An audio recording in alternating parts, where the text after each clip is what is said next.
నమస్తే అన్న. ఈ సంవత్సరం మిర్చి పంట రైతులకు గడ్డు కాలమే అని చెప్పాలి. ఎందుకంటే పంట చేతికి వచ్చిందన్న సందర్భంలో తామర పురుగు, పంట కళ్ళంలోకి వచ్చి అమ్ముదామన్న సందర్భంలో దళారుల దెబ్బ, ఇలా రెండు దెబ్బలను తట్టుకోలేక విలవిల్లాడుతున్నారు రైతన్నలు. ఎందుకంటే ప్రతి సంవత్సరం ఏదో ఒక తెగులు వస్తుంది పోతుంది, కానీ గతంలో వారికి తగ్గట్టు ఖర్చులు ఎంత ఉన్నా సరే వాటిని అధిగమించి రేట్లు మంచిగా, అంటే క్వింటా మిర్చికి 20 నుంచి 25 వేలు పలకడంతో వారు ఖర్చులని మర్చిపోయి ఎంతో కొంత మిగుల్చుకొని సంతోషించారు. కానీ ఈ సంవత్సరం అలా లేదు. ఖర్చులు గతంతో పోల్చుకుంటే ఇంకా ఎక్కువ అయ్యాయి. ఇప్పుడు ఖర్చులకు తగ్గట్టుగా ఏమన్నా రేట్లు ఉంటాయా అంటే క్వింటాకి కేవలం 10 నుంచి 13 వేలు వరకే ఉన్నాయి. అంటే కేవలం 10 నుంచి 13 వేల వరకు మాత్రమే పలుకుతున్నాయంట.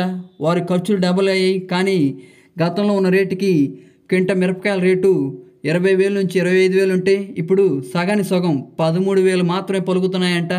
ఎక్కడ చూసినా కానీ 10 నుంచి 13 వేలే తీసుకుంటున్నారు, 10 నుంచి 13 వేలు ఇస్తున్నారు అని చెప్పి రైతులు తమ బాధను వెల్లబోసుకుంటున్నారు.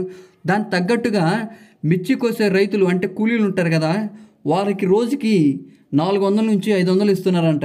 ఇలా ఎకరా మిరపకాయలు ఒకసారి కోయాలంటే దాదాపు 80 వేల నుంచి లక్ష పైనే పడుతున్నాయంట.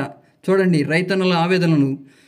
అన్నా, నేను కోరుకునేది ఏ ప్రభుత్వం వచ్చినా సరే ఈ మిర్చి రైతులకు కానీ ఏ పంట రైతులకు కానీ వారి కష్టాలను గుర్తించి వారి కష్టాలకు తగ్గట్టు వారి పెట్టుబడులకు తగ్గట్టు వాళ్ళ యొక్క రేట్లను, పంట రేట్లను మంచి స్థాయిలో ఉంచాలని మనస్ఫూర్తిగా కోరుకుంటున్నాను.